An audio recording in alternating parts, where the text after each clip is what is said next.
उन्होंने मंत्री जी ने बहन जी के लिए अपशब्द उस समय कहे, मुझे शर्म आई उस बात के लिए ऊपर भी। मैंने कहा मंत्री जी आप बहन बेटी के लिए नहीं कह रहे, बहन बेटी हमारी किसी बिरादरी की भी हो हम उसका सम्मान करते हैं इस बात के लिए। मंत्री कह रहे ऐसे तो भैया फूफी को रोज डोला है। मैं भैया एक कोई बात ना, हमारी एक फूफी और थी। मूलचंद शर्मा जी हमेशा हमारे समर्थकों को कहते थे ये काम तुम्हारी फूफी ने नहीं करवाया, तो मैं भाग्यशाली हूँ कि मेरे हजारों लाखों भतीजे भतीजी हैं जो अपनी फूफी का ख्याल रखेंगे। मूलचंद शर्मा जी यही आपका भी इलाज कर देंगे। इन्हीं भतीजे भतीजियों ने, इसी जनता ने आपको 2 बार सराखों पे बिठाया, यही जनता आपको घर बिठा देगी। आप अपनी भाषा को सुधारिए, ये भाषा आपको कहीं का नहीं रखेगी।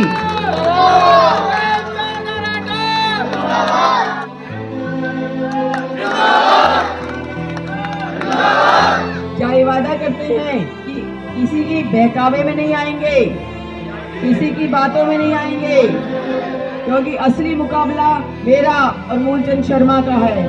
बाकी लोग वोट काट रहे हैं, वोट कटवा है, वोट खराब मत कीजिए, वोट गड्ढे में मत डालिए। और हम उनको यहाँ पधारने पर तहे दिल से धन्यवाद करते हैं, शुक्रिया करते हैं। शारदा राठौर, शारदा राठौर, बहन शारदा राठौर। आपका ये संघर्ष, आपकी ये मेहनत रंग लेकर आएगी। 5 तारीख को आपका एक वोट ये फैसला करेगा कि 5 साल के लिए आपका एमएलए अब कौन होगा। 10 साल से आप मूलचंद शर्मा के काम देख रहे हो। अभी आदरणीय नरेंद्र पुजारी जी ने सारे उनके क्रियाकलाप बता दिए हैं, इनसे बेहतर कोई नहीं जानता। ब्राह्मण सभा में भी फूट डालने वाले, लड़ाई करवाने वाले मंत्री जी हैं, लेकिन जनता अब समझ चुकी है कि आपने जनता के बुनियादी काम भी नहीं करवाए। बल्लभगढ़ को विकास की दृष्टि से बहुत पीछे कर दिया है। बहुत सारे लोग मकान बेचकर सेक्टरों में जा रहे हैं, क्योंकि अधिकतर कॉलोनियों में मीठा पानी उपलब्ध नहीं है। अधिकतर कॉलोनियों में सीवर जाम रहता है, सफाई कर्मचारी नहीं आते हैं, बिजली के कई कई घंटे कट लगते हैं। तो बल्लभगढ़ की जनता क्या करे? किस कसूर की सजा उनको मिल रही है? उनका कसूर इतना था कि 2 बार उन्होंने मूलचंद शर्मा जी को विधायक बनाया, लेकिन मूलचंद शर्मा जी ने सिर्फ और सिर्फ अपना विकास किया। बल्लभगढ़ को 200 करोड़ का घोटाला दिया नगर निगम में, जो सिर्फ बल्लभगढ़ का है। बल्लभगढ़ के माथे पे कलंक लगा दिया। हमारा जो बस अड्डा है, 38,000 लीटर डीजल गायब हो गया, 50 लाख क्विंटल गेहूं गायब हो गया। इसका कोई जवाब नहीं है इस सरकार के पास, मंत्री के पास, कि ऐसा क्यों हुआ। और मंत्री जी कहते हैं कि हमने तो बहुत विकास करवाया। हाँ, विकास करवाया, अपना करवाया, अपने होटल पे होटल खड़े करे, 5 स्टार रिजॉर्ट खड़े करे, हजारों करोड़ के मालिक आप बन गए। 70 पीढ़ियों तक के लिए आपने कमा लिया। अब काम करने की जरूरत नहीं है आपको। अब क्या लेने देना बिजली, पानी, सीवर, सड़क, सफाई से? आप इतने बड़े पैसे वाले बन चुके हैं कि आपके लिए तो पैसा संभालने के लिए भी आदमी रखने पड़ रहे हैं। आपका सारा ध्यान अपनी कमाई को संभालने में लगा हुआ है। और हमने अपने कार्यकाल में बड़े बड़े काम करवाए, चाहे वो मेट्रो का काम हो। YMCA रुक गई थी, मैं मेट्रो बल्लभगढ़ तक लेकर आई।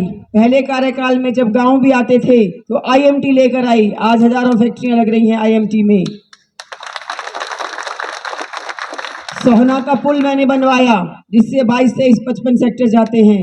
हमारा सरकारी अस्पताल में नई बिल्डिंग बनवाई, रेस्ट हाउस हमने बनवाया, किसान भवन हमने बनवाया, दुनिया भर के हमने पार्क बनवा डाले, सामुदायिक भवन हमने बनवाए। तो मूलचंद शर्मा जी को लगता है कि जनता तो बहुत भोली भाली है, कमल का फूल देख के फिर से आंख बंद करके वोट दे देगी।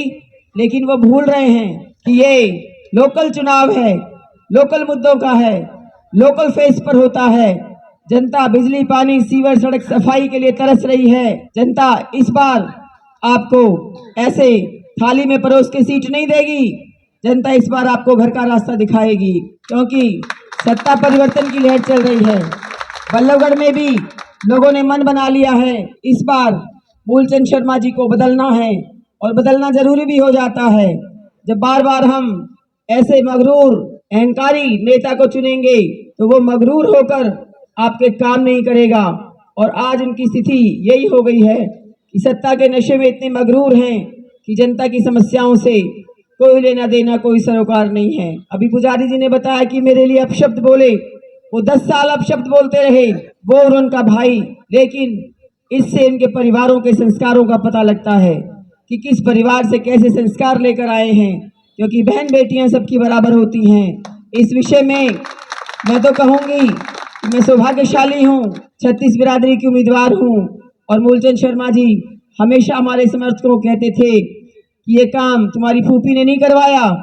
तो मैं भाग्यशाली हूं कि मेरे हजारों लाखों भतीजे भतीजी हैं जो अपनी फूफी का ख्याल रखेंगे। मूलचंद शर्मा जी यही आपका भी इलाज कर देंगे। इन्हीं भतीजे भतीजियों ने, इसी जनता ने आपको 2 बार सलाखों पे बिठाया, यही जनता आपको घर बिठा देगी। आप अपनी भाषा को सुधारिए, ये भाषा आपको कहीं का नहीं रखेगी।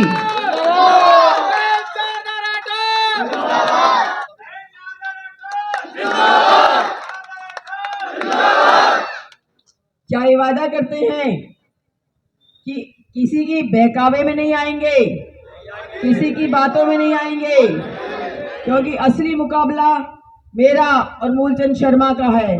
बाकी लोग वोट काट रहे हैं, वोट कटवा है।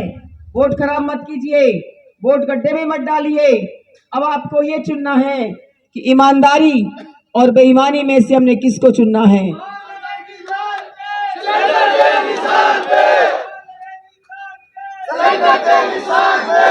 अपना एक एक वोट अपना पड़ोसियों का, रिश्तेदारों का, जान पहचान वालों का, दोस्तों का, सबका सिलेंडर के बटन पे दबाइए। सबको बताइए कि शारदा राठौर का निशान है सिलेंडर, रसोई की शान है सिलेंडर, और हमारा ये निशान है सिलेंडर। और वैसे भी याद रहता है क्योंकि ये सिलेंडर तो 400 रुपए का आता था और अब 1100-1200 का मिल रहा है। तो जहां आप आशीर्वाद के रूप में सिलेंडर का बटन दबाएं, वहीं गुस्से में भी दबाएं, क्योंकि इतना महंगा कर दिया है cylinder. Cylinder cylinder cylinder cylinder आपका आशीर्वाद मिलेगा तो फिर से हम 400-500 का सिलेंडर करवाएंगे। 8वें नंबर का बटन दबा के सिलेंडर के आगे अपनी बहन को आशीर्वाद दें। मैं आपके सर झुका के एक बार फिर से नमन करती हूँ और कहती हूँ कि आप हमारी लाज रखिए, आप हमारा सम्मान रखिए। आपके भी स्वाभिमान की लड़ाई है। आप अगर 5 तारीख को हमें अपना आशीर्वाद देंगे तो मैं वादा करती हूँ ईश्वर को साक्षी मान के कि आपके आन बान शान को 4 चांद लगाएंगे, आपके सम्मान को बढ़ाएंगे, आपकी समस्याओं का समाधान करेंगे और कभी भी किसी का हमने तिरस्कार नहीं किया है, कभी भी किसी का अपमान नहीं किया है। 36 बिरादरी को अपना परिवार माना है। 36 बिरादरी का सम्मान भी करेंगे, काम भी करेंगे और आपके मान सम्मान को हम बहुत ऊंचा ले जाएंगे। धन्यवाद। जय हिंद। राम राम। बहनों भाइयों, बहनों